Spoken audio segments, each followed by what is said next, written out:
Well, you're welcome to the sports segment here on AM Show. My name is Benedict Owusu. Yesterday, Arsenal were in action in the English Premier League, won the game against Newcastle United by 2-0, and by virtue of that, they now occupy third spot on the English Premier League table. It's really getting interesting in terms of the top four teams. Already, Liverpool, Manchester City have taken the first and second position, but now you have to see the two teams that will take the third and fourth position respectively. Matches tonight as well in the English Premier League. Manchester United are away to play against Wolverhampton Wanderers, a side that they lost to in the English FA Cup. So we'll see if Wolves can continue their dominance over United, or United will get a revenge in that game at the Molineux Stadium. But here on the local scene, the International Tennis Federation World Tennis Tour got underway yesterday at the Accra Sports Stadium with over 64 individuals from different countries participating. Well, it wasn't a good start for Ghana as #1 ranked Benjamin Palm lost to Belgian Thorban Sanen 6-love 3-6, 6-1. Sanen,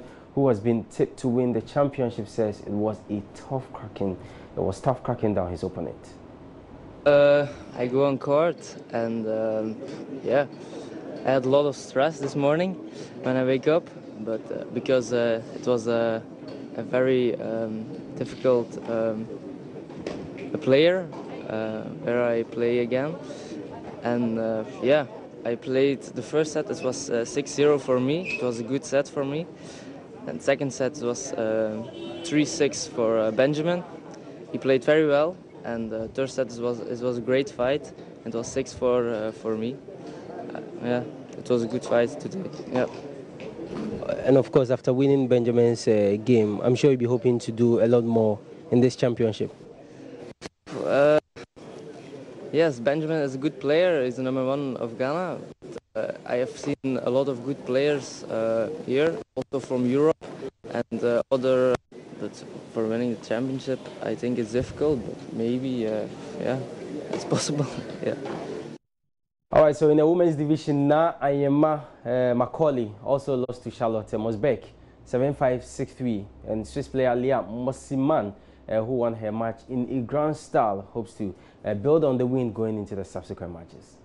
It was a tough match. First set was very close, 7-6, 7-5 in the tiebreak, and it's quite nerve-wracking, but I managed to stay calm and control. And of course, winning means a lot to you. Sorry? Winning means a lot to you. Yes, it's part of the game, and it's my goal always.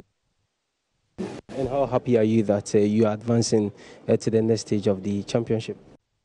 It's great to be here, and I'm happy to continue in this tournament because it's a great tournament. You looked at your opponent, the lady that you played. What do you think was the #1 factor that helped you to beat her? I don't know. I just knew that if I kept the ball a few times in a row, the chances of me winning the points were higher than. And of course, the hot weather has been a major problem for the Europeans. Well, two of the tennis players that spoke to me explained how they are coping with the unfriendly weather condition. Very hot and humid. How are you dealing with that? Drinking water, lots of water, and yeah. Did you have any effect at all on your game today? Honestly, when I'm playing, you don't really notice it too much. But once you sit down, that's when you realize it's really hot. But once you're focused on the point, you don't notice it too much. Because it's very hot, and yeah, I have to drink a lot of. Is that affecting your game anyway? Maybe a little bit. In the first set, it was okay, but second set it was very hot, and yeah, I lost a bit my concentration, and yeah. Well, I implore you to get to the Accra Stadium to watch the tennis. It's so lovely and nice seeing all those guys play the tennis championship here in Ghana. Well, from that we go to table tennis, and the World Junior Circuit and African Junior and Cadet Championship also started yesterday at the Trust Emporium. I was there and came through with this report. So the Ghana Juniors and Cadets Open Championship has started here at the Bukom Boxing Arena. This is the hall that everything is happening, and as we've been told, this is more or less like the World Cup for table tennis. And Ghana, of course, hosting the rest of the world, and as well as hoping to win some medals. It's just unfortunate that our first game against Saudi Arabia, Team Ghana lost by 3-1. Nathaniel Suma is an official of the Ghana Table Tennis Federation, and he's joining me to tell us more about what's been happening here on day one of this great event happening here in Ghana. Nat, thanks so much for joining me. Thank you, Benedict. Can you take us through what has happened so far? Okay, so today Ghana is hosting the rest of the world. We have 68 players coming from 11 countries. We have players coming from England, Saudi Arabia, Costa Rica, India, and Ivory Coast, and a few other countries. They've never played an international tournament before, so nerves got them, but they did very well. Come 3 p.m., we'll continue with the tournament, and we have a lot of matches to play. The Nigerians are here. They are a very good side. We'll play some matches against Nigeria, against India, and we are expecting the boys to do better because we've got very good players, and as time goes on, they would perform better. And so you're sure of the Ghana team in this year's championship? Sure. The Ghana team is a very, very good team. Some of them have played in West African tournaments before, but on the international level, this is their first time. But I mean, from what they've displayed this morning, it's very good for Ghana. And you know, we are building the next generation. Ghana is hosting the All-African Games in 2023. So we are building more players to join the likes of Derek Abrifa. So this is the right platform to unearth more talent for Team Ghana. So of course, we can only hope for a brighter future in this very competition. But as you mentioned, it didn't go quite well for us after the opening ceremony as we lost to Saudi Arabia. But there are more games to be played here at the Bukom Boxing Arena. So my name is Benedict Owusu, and we'll take you through the series of this Ghana Juniors and Cadet Open Championship, which is being hosted here in Ghana.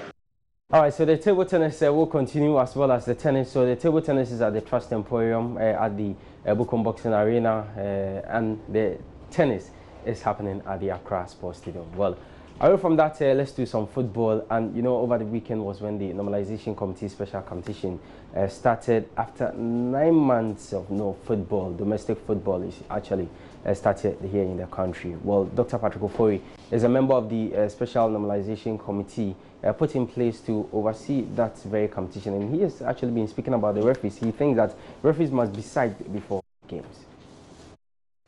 I think I've taken a closer look about the component of training that we normally give to the referees, and normally you hear the referee assessors or the referee instructors talking about the physical aspect of it. That has the referee been able to pass his what normally they refer to as the copper test, and the other endurance and other aspect that is expected of the referees to the referee is expected to complete. But what we currently don't know is the psychological component. Who really assess the referee psychologically? Have they got what we refer to as the mental toughness, the resilience, the ability to even exclude themselves from being biased, although they may have their own teams or affiliation? And that was where, in the earlier introduction, I made mention of self-awareness. There is that likelihood that nobody gets into the game without necessarily having a passion for a particular team that drives them to pick up a profession as a player, as a coach, as a referee. So normally, as part of their orientation and as part of their development processes, we need to have that self-awareness training to accept the fact that they are a profession and that there are certain competencies and a certain integrity level that we expect from them. And they also need to show certain level of mental toughness that they will be able to cope with the demands, especially both the psychological and the physical demands of the game. Well, away from the locals, and as I noted in my intro, one English Premier League game was played last night at the Emirates Stadium. Was Arsenal up against Newcastle United. The Gunners won that game by 2-0, and by virtue of that, they are now third on the English Premier League table. Well, great goal there by Lacazette. Amazing celebration there as well from the French international as he scored the last goal for Arsenal to win that game. 3 points for the Gunners. Well, there will be matches tonight at the Molineux Stadium. Manchester United will come up against Wolverhampton Wanderers. The last time these two teams met was in English FA Cup, which Wolverhampton Wanderers defeated Man United. So United definitely would want to get a good result in their quest of finishing in the top four. Ole Gunnar Solskjaer insists that Paul Pogba is happy at United amidst Real Madrid rumours. All right, so that's our Sports this morning with me, Benedict Owusu. Thanks so much for your company.